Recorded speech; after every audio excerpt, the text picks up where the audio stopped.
And also, our investment objective is mainly based on capital appreciation, liquidity condition, and also to ensure that is, attractive return on investment to our esteemed clients that we are looking up to. So we believe we are here and are here to compete with the already existing PFA in the industry. Citizens Pensions Limited outlines a scheme where no one will be left out. In investment. Citizens Pensions is for the citizens of Nigeria, and that's why we are here.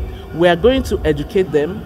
There's nothing like going to a wrong place. The pensions industry in Nigeria is vibrant, boasting huge funds estimated at 22.5 trillion naira at the end of 2024. Efyong Ekop, TVC News, Lagos.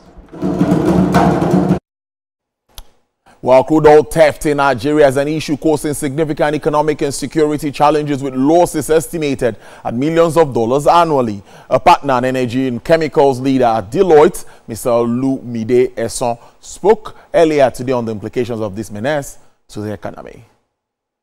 Vandalization in the Delta, it's continued, even though reduced in terms of the frequency, but then we've continued to experience these, different issues, not just on crude oil pipeline, but also on gas pipelines.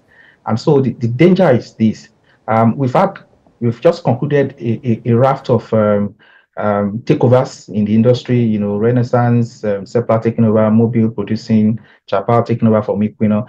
These new owners ordinarily will be hungry to invest, but they can't invest if the impression they have is that, they're going to invest, replace aging infrastructure, and then we're going to have this infrastructure vandalized all over again.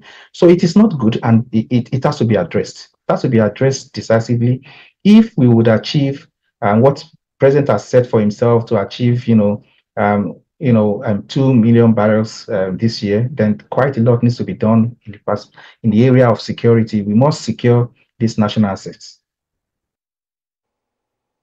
A non-governmental organization, Save the Consumers, has condemned the 21% subscription price hike by MultiChoice Nigeria on its DSTV and GoTV services across the country, which took effect from March 1st, 2025. The executive director of the NGO, Dr. Ali Elias, who was also with me earlier today, wants the company to halt the price increase. There's a serious and blatant discrimination between Nigerian consumers and South African consumers. You agree with me that recently South Africa customers of MultiChoice actually enjoy a decrease in the price of their service given to them. Why in Nigeria we have 21%, there in South Africa they have 38%.